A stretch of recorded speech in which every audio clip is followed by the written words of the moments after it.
넷플릭스에서 방영되자마자 연일 화제가 되고 있는 드라마가 있는데요. 바로 군대에서 탈영한 군인을 잡는 헌병 DP에 대한 이야기입니다. 이 드라마가 방영된 후 한국뿐 아니라 넷플릭스를 시청하는 세계의 곳곳에서 큰 이슈가 되었습니다.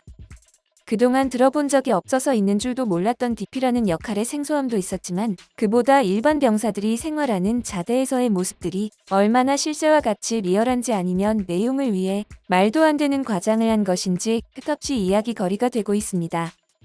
군 생활을 너무 과장해 관객들에게 잘못된 고정관념을 심어준다거나 군을 비난하게 한다면 분명 잘못된 것이겠지만 내가 모른다고 해서 없던 일은 아니다라는 드라마 관계자의 말처럼 누군가가 부당한 일을 당하고 개선해야 할 부분이 있다면 이런 것을 좋은 계기로 삼을 수 있을 것입니다.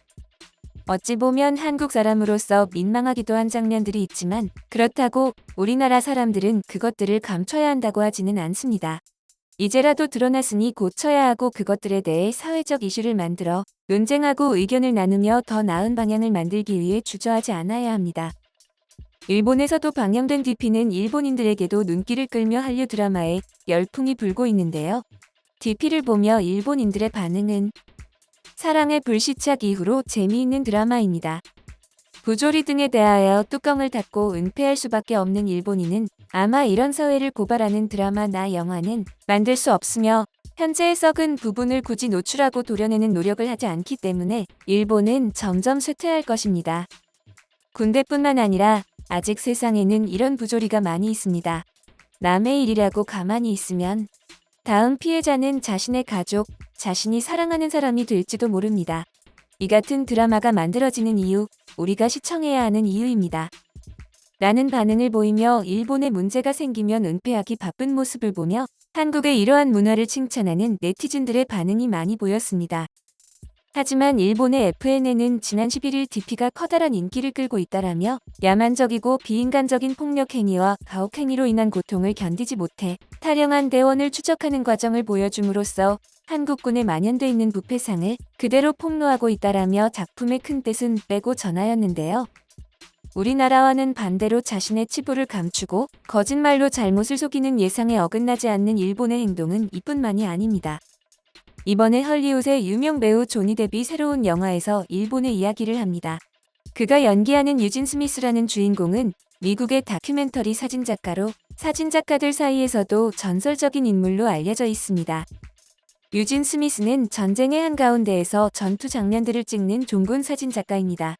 그는 2차 대전 당시 해병대의 폭격기에 함께 탑승하여 5달 동안 많은 전투 장면들을 사진에 담았고 그는 전쟁 현장에 직접 투입된 유일한 사진 기자였습니다. 당시 그가 찍은 사진들은 실제 전쟁을 찍은 가장 충격적인 기록 가운데 하나로 꼽히기도 합니다.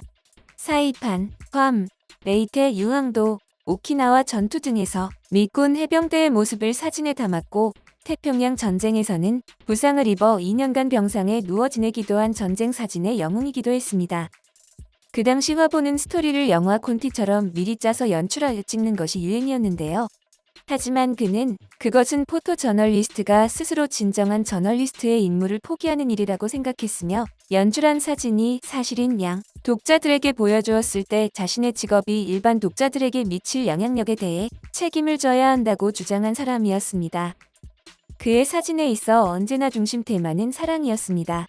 나는 전쟁 중의 적의 모습에서 증오심이 아닌 인간애를 느꼈다라고 이야기하며 피난민들을 보고 가족의 모습을 떠올린 그였습니다. 생존 경쟁의 살얼음판을 걷는 참혹한 전쟁에서도 가족과 친구를 잃은 군인 환자를 치료하기 위해 밤낮 없이 일하는 의사, 머리 수술을 받는 아이의 사진 등 그의 사진에 찍힌 피사체의 눈빛을 보면 고통 속에 있는 사람의 모습에서 동정심을 느끼는 것이 아니라 함께 고통을 느끼며 인간의 존엄성을 찾아내게 합니다. 그는 1958년 세계의 10대 사진가로 선정되어 명실상부한 최고의 사진가임이 증명되기도 합니다. 그런 그의 삶을 조니 뎁이 연기했으며 영화 제목은 미나마타입니다. 이 영화는 유진 스미스의 전반적인 인생 이야기가 아닌 제목과 같이 일본 구마모토현 미나마타시에서의 그의 마지막 작업을 주제로 하고 있습니다. 그가 일본의 미나마타로 오기 한참 전 1956년 미나마타시에서는 5살의 한 소녀가 걷거나 말하는 것을 힘들어하며 경련 증상을 호소했고 2일 후에는 그녀의 여동생도 같은 증상으로 입원합니다. 그 소녀들의 엄마는 의사들에게 이웃의 딸도 같은 증상을 겪고 있다고 알렸으며 집집마다 조사해 8명의 환자를 추가로 발견합니다. 그 당시 전염병이라고 추정하여 소독과 격리하는 방법을 사용하기도 했지만 1950년부터 마을의 야생동물과 고양이들이 미친 듯 발작을 하다 바닷물에 빠져 죽는 이해할 수 없는 현상들이 일어났었다는 것을 알게 됩니다. 결국 이런 증상들은 수은이 포함된 조개 및 어류를 먹고 문제가 된 것이었습니다. 당시 문제가 되었던 메틸수은은 인근에 있던 신일본 질소비료회사 칫소에서 운영하는 공장에서 바다에 방류한 것으로 밝혀졌습니다. 2001년까지 공식적으로 환자 2265명이 확인되었으며 이 병을 미나마타 병이라고 명명하게 된 것입니다. 이 미나마타 병은 어떠한 전조 증상도 없이 감각의 상실과 손발의 무감각을 가져오며 발생합니다. 환자들은 작은 물건들을 잡거나 단추를 잠그는 것조차 못하게 되며 비틀거리지 않고는 걷거나 뛸 수 없게 되고 목소리가 바뀌고 보고 듣는 것과 삼키는 것까지 어려워집니다. 이러한 증상들은 악화되다가 심각한 경련 혼수 상태에 빠진 후에 결국 사망하게 되며 1956년에는 사망률 35%의 결과를 낳은 무서운 병입니다. 1960년대 초반부터 미나마타의 사진 기록이 시작되었으나 그것은 단순한 기록에 불과했습니다. 그 후 1971년 유진 스미스가 일본인 아내와 함께 미나마타에서 1973년까지 살며 미나마타의 상황을 세계적으로 알리게 된 것입니다. 이때 가장 유명하고 충격적인 에세이의 사진인 목욕하는 우에무라 도모코가 알려지게 됩니다. 그 사진은 욕조에서 우에무라 묘코가 기형아인 그녀의 딸 도모코를 잡고 있는 것을 보여줍니다. 도모코는 뱃속에서부터 메틸수은에 의해 중독되었고 그 사진은 유진 스미스가 병의 결과에 대한 설명을 극대화하기 위해 묘코와 도모코의 협력을 받아 널리 전파하였습니다. 현재는 가족의 요청에 의하여 작품집에는 실리지 않았습니다. 이렇게 유진 스미스 부부는 미나마타 병을 전 세계에 알리고 희생자들의 원인을 밝히기 위해 헌신했으며 보상권 및 인식을 위하여 투쟁하였습니다. 그러다 1972년 칫소 직원들이 이런 이슈를 전 세계에 알리는 것을 막기 위해 유진 스미스를 폭행하여 큰 부상을 입었습니다. 당시 54세의 스미스는 폭행으로부터 살아남았지만 결국 한쪽 눈의 시력을 잃었으며 1987년 사망할 때까지 건강을 회복하지 못했습니다. 현재 미나마타 병은 칫소와 지자체를 상대로 소송이 여전히 진행 중에 있습니다. 칫소는 일찌감치 자사와의 관련성을 알고 있었지만 이를 은폐하고 배상을 거부했으며 지역 경제를 좌지우지할 정도로 영향력이 컸던 탓에 지자체마저 상당 기간 피해자들의 호소를 묵살하고 기업 편에 섰었습니다. 2001년이 되어서야 피해자가 공식 집계되었고 1만 명 넘게 보상을 받았지만 아직도 피해를 인정받기 위해 투쟁하는 사람들이 남아 있습니다.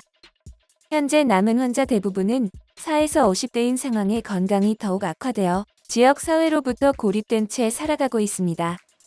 아직도 끝나지 않은 미나마타 병의 고통과 감추려 고만하는 일본 사회를 고발하는 조니 뎁의 영화 미나마타는 9월 일본 전국 개봉을 앞두고 지역의 시민들이 8월 상영회를 열기 위해 미나마타시에 후원을 신청했지만 불가능하다는 답변을 받았습니다. 그 이유는 영화가 사실에 입각했는지 여부나 제작자 의도가 불분명하고 피해자에 대한 차별과 편견 해소에 이바지하는지 판단할 수 없다는 것이었습니다. 이런 것을 보면 감추고 속이면 과거가 자연히 없어질 것이라고 생각하는 일본인들은 참 한결같고 한심한데요. 그런 한결같은 근성이 끊임없이 같은 잘못을 반복하게 만들고 있으며 그들의 그런 잘못들은 언젠가 세계에서 비난받으며 결국에는 외면받게 될 것입니다.